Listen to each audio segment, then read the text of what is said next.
Tuwara Burukira are the only words that appear on the Barnaban's national emblem. Their meaning isn't lost on the Barnaban people.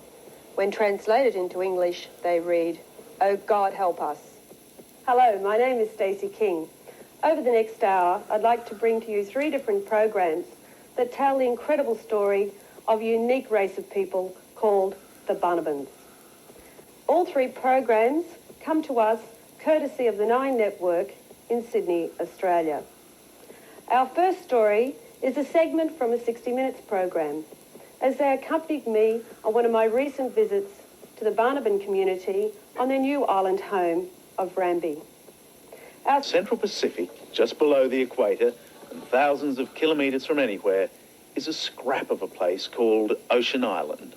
Like its more famous near neighbour Nauru, the island was fortunate, or unfortunate enough, to be made from bird droppings, phosphate. And over the course of 50 years, the British mined the phosphate so extensively, the islanders had to leave home and move half an ocean away to Fiji. 3 generations later, they're still there. Their phosphate lies on our farms. But unlike the Nauruans, who have just got $100 million compensation, the Ocean Islanders have virtually nothing. Not even a homeland to go back to. Let me tell you something. Let me tell you something wonderful, my friend. Something that the Lord has done for me. On the island paradise of Rambi, the school children sing in a language their Ocean Island ancestors would not know. Surely you'll be happy every day. They honour a foreign flag, and the God they worship is not the God of their fathers, but the God of their conquerors. Was it a good deal? I think it was not a very good, it was a bad deal. Attention! To you all, Rabina Afati is the headmistress of Rambi High is to School. remind you to work hard for your forthcoming annual examinations.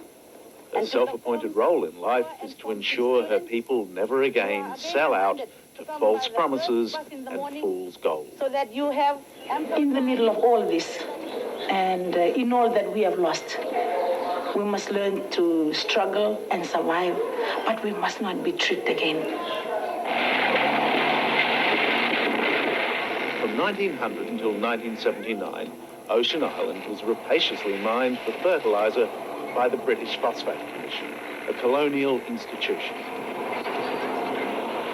The people of Ocean Island, the Barnabans, were paid virtually nothing. The miners destroyed villages, grave sites and agricultural land. They left nothing. By the 1940s, the Barnabans of Ocean Island were forced to find a new homeland halfway across the Pacific.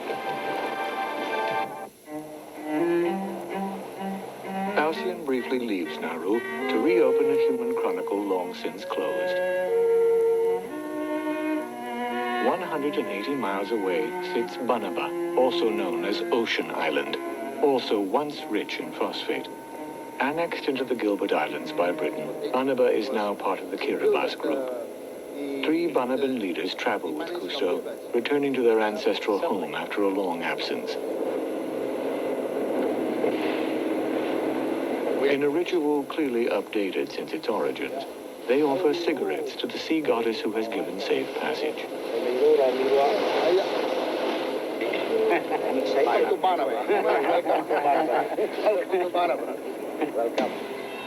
No planes come to Banaba, no regular ships, and no more entrepreneurs, for there is nothing but friendship left to seek here. The visit of Alcyon stirs the community, as does the reunion of brother with cousin, with sister, with daughter, with son and best friend, and brother all over again. How are you?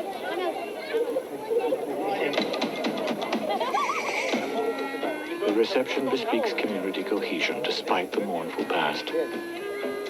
British phosphateers were also once welcomed by the Banabans, who in 1900 innocently leased the right to mine the island forever for £50 a year, not knowing what it meant.